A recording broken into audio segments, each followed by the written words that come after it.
Team, the UEFA Cup campaign has begun promisingly. His youthful side showed commendable resilience in gaining a goalless away draw in Russia. With 6 homegrown players in their starting 11 and another 3 on the bench, Saturday was another chance to assess and admire United's crop of outstanding youngsters, and they responded well with a scintillating first half. Ryan Giggs on his first league start of the season, helping to lay on the opening goal for Paul Scholes just inside the quarter-hour mark. United had Bolton backpedalling for most of the half, and a second goal arrived on 34 minutes. An expert finish from the rejuvenated Giggs at the far post. To the disappointment, though, of the Old Trafford crowd, United failed to maintain their momentum in the second half. Bolton, indeed, might have pulled a goal back, but for the defiance of Peter Schmeichel in dealing with this shot from Mark Patterson. But with 4 minutes remaining, Scholes finally delivered a third goal to send the United fans home happy. Another telling contribution from Giggs to complete a comprehensive victory for a United team that clearly will be a major threat again this season, especially with the return of Eric Cantona just a few weeks away.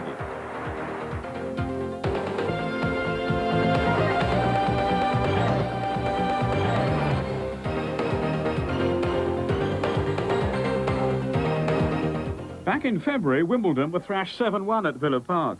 But their promising early season form suggested this latest visit would be a much closer affair. All the same, Villa were off to a rousing start. On 7 minutes, they led with a goal from Mark Draper, profiting from Dwight York's flick on. Then 2 minutes into the second half, another goal reinforced Villa's grip on the game. A cross from Gary Charles, cleverly helped on by York, for Ian Taylor to round off a flowing move from the home side. Villa maintaining their best start for 15 years to keep the manager happy.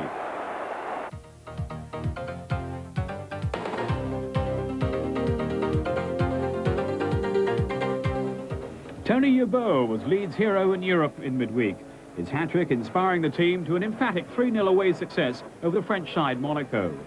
Hoping his defence would cope with Yeboah was Queen's Park Rangers manager Ray Wilkins, whose own team have made a shaky start to the season. Don't blame the players, though, says Wilkins. I'm the man in charge. But Leeds' excursion into Europe had clearly taken its toll. This was a jaded display by them, and Rangers were clearly in the mood to make the most of it. Ahead on 16 minutes with a goal from one of their young strikers, Danny Dichio. Leeds' display was in stark contrast to their form in Monaco, and Rangers stunned them with a second goal towards half-time. This time, a goal from Trevor Sinclair. With Sinclair in top form, Rangers were searching eagerly for further goals, and they struck again midway through the second half. Sinclair's shot palmed out by John Lukic, for Dichio to register his second of the afternoon. With the game seemingly beyond them now, Leeds suffered more misery when they were cut back to 10 men. John Pemberton dismissed for a second caution after he committed this dreadful foul on Rufus Brevitt with a quarter of an hour to go. If anything, though, Leeds produced a more convincing display from there on, and they managed a goal in the last minute.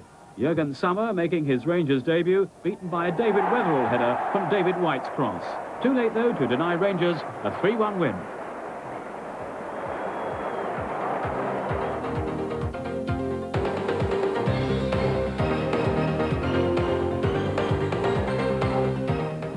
An eventful London derby at Highbury was always more likely to turn Arsenal's way, but they conspired to squander several opportunities, especially 2 minutes from half-time, when they won a penalty. Ian Wright sent sprawling by a challenge from Julian Dix. But Arsenal's leading scorer hauled his penalty kick well wide of a post. Still, Arsenal continued to carve out openings. Dennis Bergkamp, who's yet to score a league goal for Arsenal, had the most extraordinary miss in the second half. This from a header by Ian Wright that released him. Then on 57 minutes, another explosive moment and further misery for Julian Dix, already booked earlier for a trip on Glen Helder. This time he incurred the referee's wrath by hauling down Wright again. Dix was shown the red card for the 9th time in his career. He's also in trouble with the FA after that stamping incident in Monday's game with Chelsea. At last, with 15 minutes to go, Arsenal broke through. The prospect of their first home win of the season brought closer by Steve Potts' tackle on Bergkamp that earned Arsenal their second penalty. This time, Ian Wright made no mistake.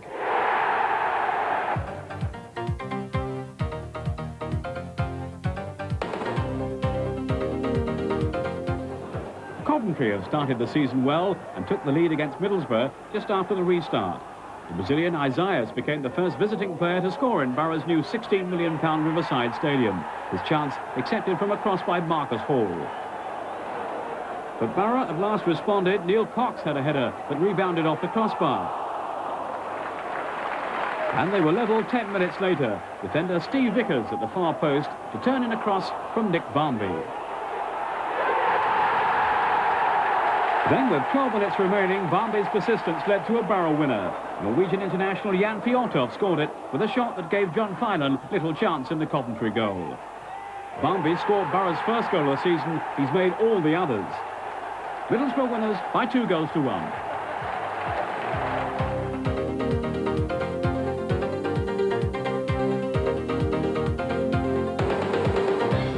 Memories were revived of last season's enthralling opening day encounter when Jurgen Klinsmann on his debut was among Tottenham scorers in a 4-3 win. The spectators had only 8 minutes to wait before the first goal in this one, scored by David Hurst. Chris Armstrong has yet to score for Tottenham since his move from Crystal Palace last summer, but he thought he'd broken his barren spell at last on 32 minutes. Neat control and a clean strike, only for his shot to hit a post. Fortunately for Spurs, though, Teddy Sheringham was following in. With Darren Anderton's recent return from injury, the catalyst for a Spurs improvement, Jerry Francis's team was searching for a second, and they had their reward on the hour. Dismay, though, for Des Walker, who put through his own goal. 5 minutes later, Wednesday were in further trouble. Ronnie Rosenthal was sandwiched between Walker and Peter Atherton for a Spurs penalty. Sheringham's mind was read by goalkeeper Kevin Pressman, but he couldn't quite get his hand to it.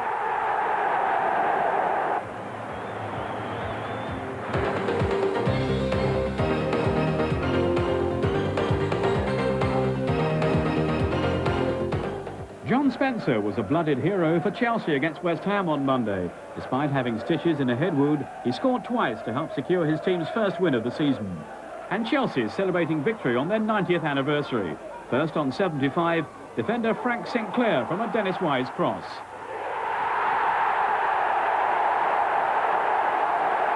Then, with only a minute or so remaining, the moment Chelsea fans had yearned for. A goal from Ruud Gullit, his first in English football. What an excellent strike it was, too. A right-foot volley past former Chelsea goalkeeper Dave Besant after fellow newcomer Mark Hughes had cued him up. Finally, with just seconds left, Southampton were 3 down. Hughes himself with the last goal, another splendid volley. It was a win inspired by a masterful display by Gullit. Now that he's settling in, Chelsea seems set for a rewarding season. Yeah, I'm very happy, very pleased. But I was more happy for the winning, of this game. It was very important. We exist 19 years, celebration today, and I think it was very important to win. And I think thanks also to the crowd because they give us a good support today. And I just want, on behalf of the team, I want to thank for their support.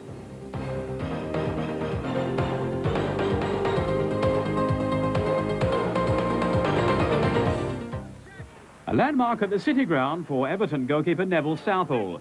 This was his 500th league appearance for the club he served so proudly down the years. Forest were well on top and duly went ahead on 17 minutes. An own goal from Dave Watson, who turned in Des Little's cross after Southall had saved from Jason Lee.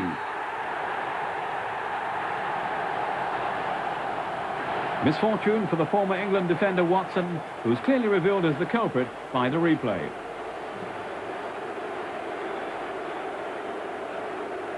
It was 2-0 on 20 minutes. After the dummy from Dutch international Brian Roy on Ian Wone's cross, Southall saved from Stone, but Jason Lee, deputising up front for the injured Andrea Salenzi and Kevin Campbell, steered in the rebound. Andy Hinchcliffe corner, firmly met by Abukachi, and Paul Rideout's header made it 2-1. But Forest didn't waste too much time restoring their 2-goal advantage.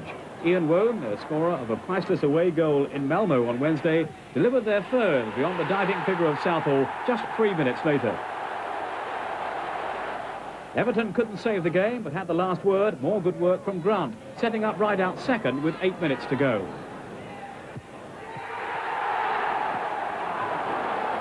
There was, too, even later on, another scare for Forest. Substitute Stuart Barlow, thwarted by the excellence of goalkeeper Mark Crossley. Forest run out 3-2 winners. Their unbeaten run in Premier League football now stretches over 19 matches.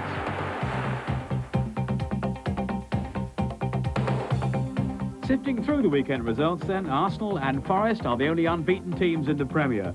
Both were among the weekend winners, along with Newcastle, Aston Villa, Chelsea, Manchester United and Middlesbrough at home, and away, Queen's Park Rangers and Tottenham.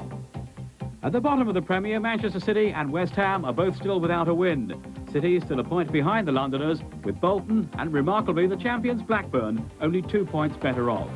Blackburn have won just one of their first 6 matches in defence of their championship. In contrast to Rovers' sorry start, Manchester United, their major rivals last season, are mounting another strong challenge. They're keeping pace with the leaders Newcastle, with Aston Villa remaining in touch just 2 points behind.